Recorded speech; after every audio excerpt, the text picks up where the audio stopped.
विपक्ष तो बस मुंगेरी लाल के सपने देख रही है और मुंगेरी लाल के सपने आपको पता है कभी पूरे नहीं होते। ये किसी भी तरह से पॉसिबल नहीं है। हाँ, एक इनका एक तो ये वीडियो है, ये महिलाओं की सुरक्षा की बात करते हैं। डेफिनेटली मोदी जी आएंगे। मोदी आ रहा है।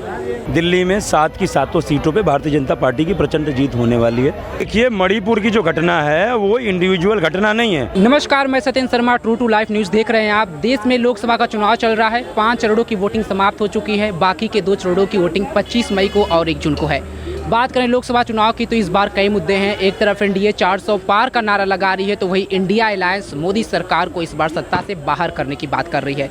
इस समय हम मौजूद हैं यहाँ पे, दिल्ली की जनता से बात करते हैं कि कल यहाँ पे वोटिंग है तो दिल्ली की जनता क्या सोचती है इस चुनाव के बारे में। मोदी सरकार का एक तरह से बात की जाए तो 2 टेन्योर उनका खत्म होने वाला है। तीसरा जो बात करें बीजेपी आने वाला है। तो यहाँ पे हमारे साथ एक दादा हैं। क्या लग रहा है इस बार जिस तरह से मोदी सरकार है, बीजेपी है, वादा कर रही है 400 पार की, और विपक्ष जो उसके तरफ से इंडिया अलायंस बना हुआ है वो सत्ता में वापसी की बात कर रही है। आपकी नज़र में कौन आ रहा है 4 तारीख को? मोदी आ रहा है। ऐसा क्या काम कर दिए मोदी जी? मोदी सारे काम किए हैं, विश्व लेवल पे काम कर रहा है। ये कोई विधानसभा का इलेक्शन नहीं है, ये सांसद का इलेक्शन है और पूरे इंडिया और पूरे विश्व को रिप्रेजेंट करना पड़ता है। तो मोदी जो है काम कर रहा है। अभी इस समय 5वीं आर्थिक शक्ति बना रहा है, कह रहा मैं 3रे नंबर पे लाऊंगा। उसके बाद और भी बहुत सारे ऐसे काम किए हैं जो कभी आज तक हुए नहीं हैं। इसलिए मोदी जो है प्रधानमंत्री अब भी बनेगा और आ रहा 400 पार ना हो लेकिन 300 से कम सीटें नहीं आएंगी। यानी आपकी नज़र में 400 पार नहीं होगा? हाँ, हमारे नज़र में 400 पार ना हो, मैं ये नहीं कह सकता हूँ क्योंकि हमने कुल नहीं घूमा है, लेकिन ये है कि मोदी गवर्नमेंट बन जाएगी। और एक तरफ से विपक्ष को जो कई सारे आरोप लगा रही है, दूसरा केजरीवाल जो जेल में, तो केजरीवाल को जेल में जाने से दिल्ली में कुछ फर्क पड़ेगा? दिल्ली में क्या फ़र्क पड़ेगा? दिल्ली में और मिनिस्टर हैं, वो बैठ जाएंगे। उनके जाने से के जेल में क्या फ़र्क पड़ेगा? भाई गवर्नमेंट तो चलानी है और कोई चलाएगा। वो सिसोदिया नहीं रहेंगे, केजरीवाल नहीं, जो भ्रष्ट हैं, जिन्होंने भ्रष्टाचार किया है, जिन्होंने शराब घोटाला किया है, जिन्होंने 200 करोड़ रुपए खा गए हैं, दिल्ली का पैसा ले जाके पंजाब में लगा दिया और वहाँ गवर्नमेंट बना ली, गोवा में लगा दिया। इस तरह से जो घूम रहे हैं और पैसे बर्बाद कर रहे हैं तो कोई फर्क नहीं पड़ने वाला दिल्ली को। चांदनी चौक से कौन आ रहा है? क्योंकि बीते 2 बार से यहाँ पे डॉक्टर हर्षवर्धन जी यहाँ पे सांसद रहे हैं और पहली बार जब है जो पहली बार यहाँ से लोकसभा चुनाव में बीजेपी ने उतारा है प्रदीप खंडेवाल को। हाँ। और एक तरफ से इंडिया अलायंस की तरफ से कांग्रेस के उम्मीदवार हैं जेपी अग्रवाल। कौन जीते? जयप्रकाश अग्रवाल जो है कांग्रेस के पुराने नेता हैं और वो 10 बार चुनाव लड़ चुके हैं। 3 बार जीत। हाँ, और खंडेलवाल भी क्या कहते हैं, हाँ पहली बार नहीं, दूसरी बार लड़ रहे हैं। अच्छा, पहली बार लड़े। हाँ, तो ये टक्कर थोड़ा जोरदार है, लेकिन ये मैं ये नहीं कह सकता कौन जीतेगा, लेकिन जो इसमें जो हारेगा जीतेगा। 1000, 1500, 2000 ऐसे ही फर्क रहेगा। चांदनी चौक का एरिया व्यापारी वर्ग समूह का माना जाता है, तो और खंडेवाल व्यापारी खुद हैं। हाँ, तो कितना असर पड़ेगा? असर तो पड़ेगा, सारे बनिया उनके साथ हैं और सारे उसमें इलेक्शन उसमें गए हुए थे, निर्वाचन आयोग में जब पर्चा दाखिल हो रहा था। और लोगों से बात करते हैं यहाँ पे, देखते हैं कि इन लोगों के मन में क्या, क्योंकि ये व्यापारी वर्ग है। दादा, चुनाव कल है दिल्ली में, क्या लग रहा है इस बार? अरे कुछ नहीं लग रहा है, नहीं पता भाई। वोट देना है कि नहीं? अरे दे देंगे वोट, तो कुछ हो जाएगा। आप भी वोट का दान करेंगे, कल मतदान करेंगे। हाँ। तो कुछ मुद्दा तो सोचा होगा। क्या सोचे? मुद्दा क्या है? किस मुद्दे पे आप भाजपा देंगे? भाजपा को? हाँ। काम बेहतर किया है? काम अच्छा किया। बीते अगर 2 साल की 2 बार की सरकार की बात करें, 2014, 2019 में जो चुनाव हुए थे, दिल्ली में बीजेपी की 7 से 7 सीट आई थी। 2024 में बीजेपी की दिल्ली से कितनी सीट आ रही है? ये पता नहीं है। ये नहीं पता है। आप बताइए इस बार क्या लग रहा है, मुद्दा कौन सा हावी रहेगा? बीजेपी। BJP 100% BJP. कारण क्या है? बढ़िया काम कर रहा है और क्या कारण है? ऐसा क्या क्या काम कर दिया? क्या 70 हटा दी, मंदिर बनवा दिया, क्या नहीं करा? सबको बहुत कुछ कर दिया। यानी 370 राम मंदिर का मुद्दा हावी है? सब कुछ हावी है। हम तो कह रहे मोदी मोदी। बेरोजगारी? बेरोजगारी क्या, बेरोजगारी कोई बेरोजगारी नहीं है, काम धंधा चल रहा है, कोई दिक्कत नहीं है, बिल्कुल बढ़िया। काम धाम सब चकाचक चल रहा है? बिल्कुल सही है। आप ही से पूछते हैं, यहाँ पे आप गर्मी के समय में सबको तरोताज़ा कर रहे हैं, रुआवजा पिला रहे हैं। आपकी नज़र में जो कमाते हैं, बेरोजगारी का मुद्दा भी आवी है, तो क्या लग रहा है? नहीं बोल सकता भाई। चलिए ठीक है, मतदान करेंगे, किस मुद्दे पे करेंगे? कल तो वोटिंग है दिल्ली में, क्या लग रहा है इधर माहौल? आपके दुकान पे कई लोग आते हैं तो माहौल क्या है? यहाँ पे नहीं बोल रहा भाई। कल मतदान है तो कुछ तो मुद्दा होगा। मैं नहीं कह सकता कुछ भाई। चलिए ठीक है, ये बात करने से थोड़ा सा कर रहे हैं। यहाँ पे 2 बुजुर्ग और हैं, उनसे हम पूछते हैं कि क्या लग रहा है दिल्ली का मिजाज इस बार लोकसभा चुनाव में दिल्ली का मिजाज क्या लग रहा है? कल मतदान है, 2 सवाल बस, उसके बाद चला जाऊंगा। कल मतदान है, देश का चुनाव है, तो एक सभ्य नागरिक होने के नाते आप कई चुनाव देखे हैं देश में, लेकिन इस चुनाव में कई चीज़ें ऐसी देख रही हैं जो आज तक के चुनाव में नहीं हुआ है, और पहली बार किसी पार्टी ने 400 पार का नारा लगाया है। तो क्या लग रहा है, 400 पार आएगा? कुछ नहीं आएगा, अभी पता नहीं है आएगा या नहीं आएगा, अभी कुछ कह नहीं सकते। ये तो जब बोर्डिंग हो गई जब पता चलेगा। 4 तारीख को 4 तारीख को पता चलेगा, अभी कुछ नहीं कह सकते किसी को भी।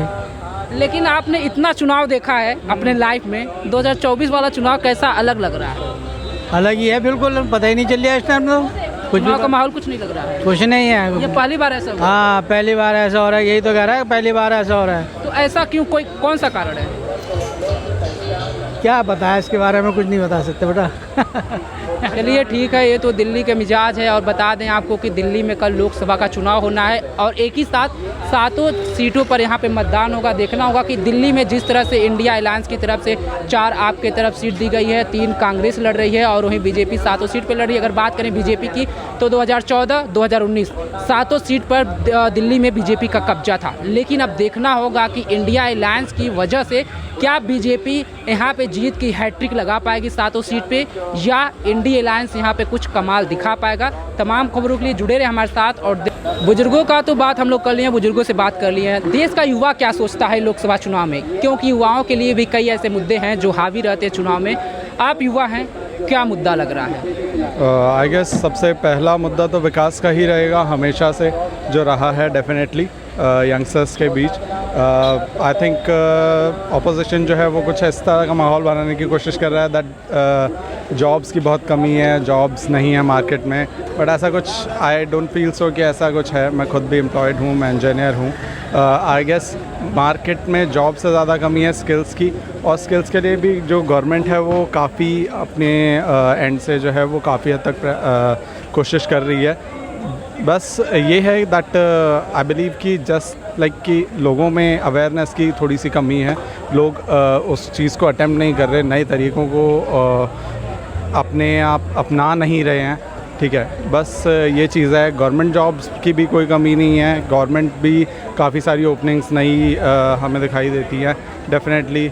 दूसरा प्राइवेटाइजेशन ऑफ बैंक्स और प्राइवेटाइजेशन ऑफ PSUs वगैरह का जो मुद्दा बार बार उठाया जाता है, ऐसा भी कुछ नहीं है। आई गेस कि वो मार्केट कैपिटलाइजेशन के हिसाब से काफ़ी कम परसेंटेज जो है किसी भी PSU का दिया जा रहा है प्राइवेट सेक्टर में। जस्ट लाइक LIC, मैं शेयर मार्केट भी करता हूँ तो मुझे नॉलेज है, LIC का भी सिर्फ 3% हिस्सा जो है वो प्राइवेटाइज़ किया गया है, और उसे उसकी लॉन्ग टर्म में, शॉर्ट टर्म में भले ही उसकी वैल्यू कम हुई हो, बट लॉन्ग टर्म में जो है वो देश को फ़ायदा ही होगा, क्योंकि उसकी भी वैल्यू अगर बढ़ेगी तो डेफिनेटली उसका मार्केट कैपिटलाइजेशन बढ़ेगा, तो अल्टीमेटली गवर्नमेंट को, देश को फ़ायदा ही है। आप रोज़गार की बात कर रहे थे, लेकिन गवर्नमेंट जॉब ही क्या एक नौकरी के, भारत में सबसे ज़्यादा ये देखा जाता है कि जो गवर्नमेंट जॉब किया है वही नौकरी माना जाता है। तो इतना देश में अगर बात करें लगभग 140 करोड़ की जनता है, तो क्या सबको सरकारी नौकरी मिल पाएगा? ऑफ कोर्स ये पॉसिबल है ही नहीं, ये किसी भी तरह से पॉसिबल नहीं है कि 140 करोड़ की जनसंख्या को सबको गवर्नमेंट जॉब मिल जाए। ऐसा कैसे पॉसिबल होगा? मुझे नहीं लगता, बट द थिंग इज़ कि टाइम हैज़ चेंज, और प्राइवेट सेक्टर भी जो है वो बुरा सेक्टर नहीं है। डेफिनेटली प्रेशर रहता है, रिस्पॉन्सिबिलिटी रहती है, लोग उससे भागना चाहते हैं और इसीलिए गवर्नमेंट जॉब में जा रहे हैं, यानी आराम के लिए खोज रहे हैं। हाँ, आराम के लिए, लाइफ बिल्कुल सिक्योर के लिए। बिल्कुल, गवर्नमेंट जॉब में आज की डेट में भी रिस्पॉन्सिबिलिटी के नाम पे कुछ भी नहीं है। अगर कोई ऑफिसर वहाँ सीट पे बैठा है तो डेफिनेटली उसकी रिस्पॉन्सिबिलिटी कुछ भी नहीं है, जबकि उसकी पूरी जो आय है या उसकी इनकम है वो हमेशा उसके अकाउंट में ऐड होती रहती है। तो डेफिनेटली मतलब लोग यही चाहते हैं शायद कि बिना एफर्ट किए उनको बस वो इनकम जो है वो मिलती रहे और बिना मेहनत के पैसा कमा जाए। प्लस सही बात बताऊं तो मुझे तो ऐसा लगता है दैट ऊपर की कमाई प्लस हेल्थ बेनिफिट्स और जितने भी गवर्नमेंट जॉब के फ़ायदे होते हैं, तो उस वजह से लोग गवर्नमेंट जॉब की तरफ ज़्यादा अट्रैक्टेड हैं। आज की डेट में अगर गवर्नमेंट जॉब के इतने सारे जो फ़ायदे हैं वो आप ख़त्म कर दें तो सब प्राइवेट की तरफ भाग जाएंगे। तो क्या लग रहा है इस बार किसकी सरकार वापस आ रही है, इंडिया अलायंस की या NDA की? डेफिनेटली मोदी जी आएंगे, मोदी जी डेफिनेटली मोदी जी आएंगे, क्योंकि आई बिलीव कि लोगों को दिख रहा है कि देश में क्या चेंजेस हैं, चेंजेस आए हैं, पॉजिटिव चेंजेस आए हैं और कुछ चीज़ें ऐसी हैं जो कि पिछले 70 साल से हम सब लोग देख रहे थे कि ये हमेशा एक मुद्दा बना हुआ है। प्लस जैसे मैं अगर बात करूं तो सर्जिकल स्ट्राइक या एयर स्ट्राइक की बात नहीं करूंगा, वो हमारे वो पुराना मुद्दा हो गया। बट द थिंग इज़ कि 370 जो हटाई है, प्लस टेरर पर जो अटैक्स हमारे एंड से इस बार हुए हैं, मैं 5 साल की बात नहीं करूँगा, मैं 10 साल की ही बात करूँगा। बीते 10 साल में ये डेफिनेटली बहुत हमने चेंजेस देखे हैं। कश्मीर में आप आज जाएं, मैं कश्मीर भी घूम के आया हूँ, तो कश्मीर में आज अमन और चैन का माहौल है, सब अपने रोज़गारों में जुटे हुए हैं, किसी को फ्री चावल आटा या अनाज से मतलब नहीं है। अब सब मेहनत करके सरकार तो फिर से फ्री 5 किलो राशन फिर से तो बढ़ा ही दी है। देखिए, अगर कोई पिछड़ा हुआ वर्ग रहा है, कश्मीर इतने सालों से जो है वो हमेशा से पिछड़ा रहा है। वहाँ पर धारा 370 थी, पहले लोगों को सस्ता अनाज वगैरह मुफ्त बांटा जाता था, उन्हें पैसे दिए जाते थे पत्थर फेंकने के, तो उसमें उस कार्यकाल में मेरे ख्याल से उनका विकास उतना हो ही नहीं पाया। तो डेफिनेटली अभी कुछ टाइम पीरियड तक तो ये जायज़ है, और धीरे धीरे जैसे सब नॉर्मल हो जाएगा तब धीरे धीरे आई बिलीव कि जो है गवर्नमेंट और अच्छे से उसको साथ में ही रखेगी। Definitely Kashmir is also a part of India. Delhi में केजरीवाल के जेल में जाने के बाद कितना असर पड़ेगा? क्या इंडिया अलायंस को 7 सीट में से कोई एक सीट मिलेगा या 7 सीट पे फिर से बीजेपी तीसरी बार कब्जा करेगी?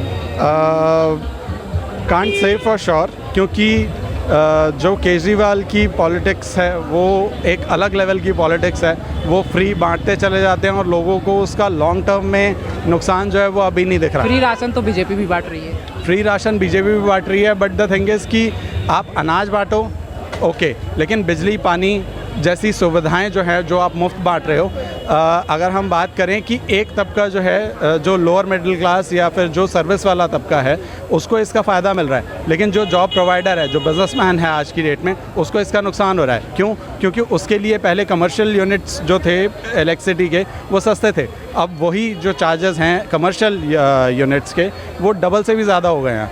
तो बेसिकली कहीं ना कहीं से तो वो पैसा आ ही रहा है जो फ्री में बांटा जा रहा है, वो यहाँ से आ रहा है। अब बेसिकली अगर जो जॉब प्रोवाइडर है उसको इतना नुकसान होगा तो डेफिनेटली लॉन्ग टर्म में ये अच्छी चीज़ नहीं है आई बिलीव। और किसी भी चीज़ को मैं ये नहीं कहूँगा कि आपने बहुत बुरा किया या ये बिल्कुल होना ही नहीं चाहिए, बट डेफिनेटली आप अगर किसी चीज़ को लिमिट में रखते हैं तो इट्स ओके। अदरवाइज़ ऐसा नहीं होना चाहिए कि लोगों को जब सब फ्री मिलता है तो ये इकॉनमी के लिए, ये किसी भी स्टेट के लिए अच्छी चीज़ नहीं है। आप पब्लिक ट्रांसपोर्ट फ्री कीजिए, सबके लिए फ्री कीजिए ना, आप सबके लिए फ्री कीजिए तो मैं मानता हूँ। आप खाली वुमेन के लिए फ्री कर रहे हैं, सिर्फ एक तबके को फ़ायदा हो रहा है, ऐसा क्यों है? चलिए ठीक है, ये तो दिल्ली के जनता की राय है। और बता दें आपको कि कल दिल्ली में वोटिंग होनी है। खैर ये तो 4 तारीख को पता चलेगा कि वापस सरकार में कौन आता है। आप देख रहे थे ट्रू ऑफ लाइफ न्यूज। नमस्कार, आदाब, सत श्री अकाल। मैं सत्येंद्र शर्मा। लोकसभा का चुनाव पर्व चल रहा है और ऐसे में चुनाव की आखिरी घड़ी अब समाप्त होने वाली है। कल 6वें चरण का चुनाव है। दिल्ली में हम मौजूद हैं और पीछे आप हमारे देख सकते हैं, ये रेड फोर्ट है। यहाँ माना जाता है कि चांदनी चौक का जो यहाँ पे माहौल है ये पूरा व्यापारी वर्ग के अंदर आता है और बीजेपी की तरफ से इस बार जो उम्मीदवार है वो एक व्यापारी है, प्रदीप खंडेवाल। दूसरी तरफ से अगर बात करें इंडिया अलायंस की, तो इंडिया अलायंस की बात करें, दिल्ली में 7 सीट है जिसमें से आपको 4 सीट मिली है, तो वहीं कांग्रेस को 3 सीट मिली है और चांदनी चौक जो इलाका है वो कांग्रेस के खाते में गई है और कांग्रेस के जो यहाँ उम्मीदवार हैं वो जेपी अग्रवाल हैं। अब यहाँ की पब्लिक से ही बात करते हैं कि जेपी अग्रवाल या प्रदीप खंडेवाल किसका यहाँ दबदबा है और चांदनी चौक के लोग इस बार किसे अपना मौका देना चाहते हैं। क्या लग रहा है इस बार का जो लोकसभा चुनाव चल रहा है? एक तरफ प्रधानमंत्री की तरफ से 400 पार का नारा दिया गया है तो विपक्ष वही कह रहे कि अब की बार इंडिया अलायंस की सरकार। देखिए, ऐसा विपक्ष तो बस मुंगेरी लाल के सपने देख रही है और मुंगेरी लाल के सपने आपको पता है कभी पूरे नहीं होते। आप दिल्ली की बात कर रहे हैं, दिल्ली में 7 की 7 सीटों पे भारतीय जनता पार्टी की प्रचंड जीत होने वाली है। आपको एक विश्लेषण देता हूँ, क्योंकि देखिए हवा में बात नहीं करनी चाहिए। 2019 के लोकसभा चुनाव में जो वोट प्रतिशत था दिल्ली का, 2019 के लोकसभा चुनाव में दिल्ली में भारतीय जनता पार्टी को 56% वोट मिले थे, 22% वोट कांग्रेस को मिले थे, 18% वोट आम आदमी पार्टी को मिले थे। कांग्रेस दूसरे नंबर पे थी। अब जो है, जो आम आदमी पार्टी और कांग्रेस ने गठबंधन किया, गठबंधन का कोई आधार नहीं है। पंजाब में आमने सामने लड़ रहे हैं। यहाँ पे आज़ादी से पहले की पार्टी कांग्रेस 3 पे लड़ रही है, और जिस पार्टी ने कांग्रेस के वोट को हासिल करके दिल्ली में सत्ता में आई वो 4 पे लड़ जिसने रही है। शीला दीक्षित को जेल में डालने की बात जेल में डालने की बात करी। आज उन्हीं के अब सोनिया गांधी के जिस सोनिया गांधी को ये कहते थे, जरा एक इनका वो है कुछ दिखा रहे हैं। हाँ, एक इनका एक तो ये वीडियो है, ये महिलाओं की सुरक्षा की बात करते हैं। ज्यादा असुरक्षित महिलाओं के लिए दिल्ली मानी जा रही है।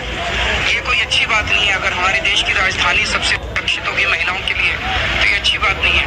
मैं एलजी साहब से और केंद्र सरकार से अपील करता हूँ हाथ जोड़ के कि जो भी उचित कदम उठाने की जरूरत है वे उठाएं, और हमसे जो भी मदद चाहिए हम करेंगे। हम महिला सुरक्षा की आप बात महिला कर रहे हैं। सुरक्षा की बात ही अभी करते हैं। स्वाति मालीवाल का मैं वही हालिया कह रहा है, ये इनका बयान सितंबर 2022 का है।